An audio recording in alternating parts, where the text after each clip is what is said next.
Hello and welcome to my easy to understand guide to the responder and media language. This video is going to be particularly relevant for you if you are studying AQA A-Level Media Studies, as it currently appears as a set text on that spec.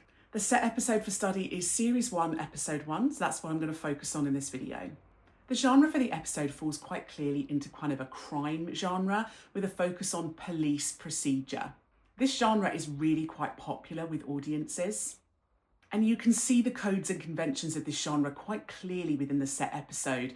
Police chases, lots of blue flashing lights, police cars and vehicles. We see montage of crime at the start of the episode, lots of police uniforms as well, low-key lighting. So very conventional as part of this crime police subgenre. And of course, the low-key lighting that is used throughout the episode helps to add tension for the audience and makes things feel a bit more dramatic. Scenes shot with just torchlight create feelings of tension and fear and mystery for an audience. There's also an element of social realism about the episode as well, which is what makes it feel very gritty and quite depressing. The social realism aspects can be seen through the very working class or lower class settings. So, for example, the estates, the very run-down buildings and areas, urban streets, the cars on fire, the fact that it's set up north, which is quite common for social realist media productions.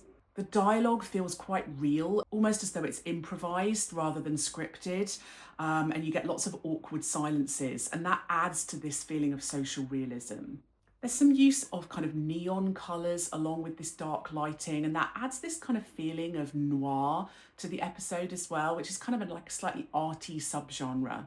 The episode has a very non-linear narrative, so lots of use of flashbacks and montages, and this non-linear nature adds tension for the audience because we're never quite sure where we are within the story, and the narrative keeps going back to help explain what has happened. Throughout the episode, we cross-cut between his life as a police officer and his therapy sessions. These could be seen as flashbacks, flash forwards, cross-cuts. It's kind of confusing, which kind of adds to this feeling that he's very confused. But certainly in these therapy sessions, his language gets worse, he gets more frustrated. The diegetic sound goes in and out, which makes it feel like he's lost control and he's not quite there. It makes it feel like he's very mentally disturbed. So the sound and the editing really add to his mental state.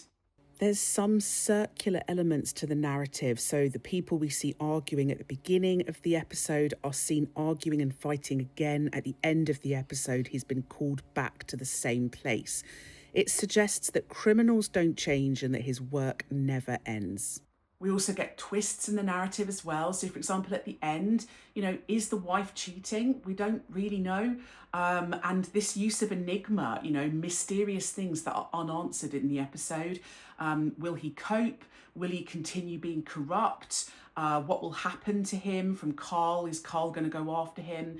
These enigmas, these mysterious elements to the narrative are going to help audiences feel like they have to keep watching the rest of the series to find out the answers. So these cliffhanger endings are very common within TV drama series. There's a use of binary opposition within the episode as well. So we've obviously got police versus criminals. And the police get more screen time than the criminals. So we're kind of positioned for the most part on the side of the police. We see their emotional side. We see what's happening with their families. It creates empathy for them as characters. The police and the criminals are often framed separately in shots, or the editors use cross-cutting or shot reverse shot to emphasise the difference between them. But having said that, the lines between these binary opposites are repeatedly blurred. We see police officers committing crimes. We see both criminals and police being emotionally damaged and being traumatized. And so despite these oppositions, we get this idea that they're actually not that different at all. Sometimes the police and criminals are framed together in shots to emphasise how similar they are, Or there are similarities in settings, for example, when we see the policeman's family at home with his daughter, and we also see later on a very similar scene with Carl and his daughter. We do get some fairly archetypal characters. So the police officer, he obviously is a kind of hero character to this episode. It's his quest to try and sort out all the drama, to find the criminals, to save the day. But he's definitely a flawed hero. He's corrupt. We see him committing crimes. He's got mental health issues. His relationship is not very healthy. And so we definitely get the blurring of the lines between the heroes and the villains.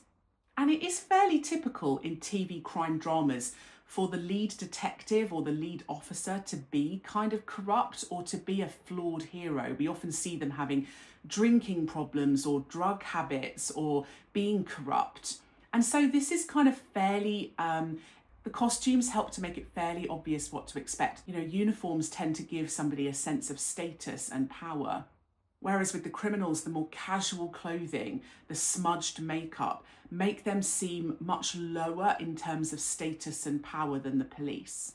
The use of very tightly framed, claustrophobic camera shots help to emphasise how trapped Carson feels in his life and his work.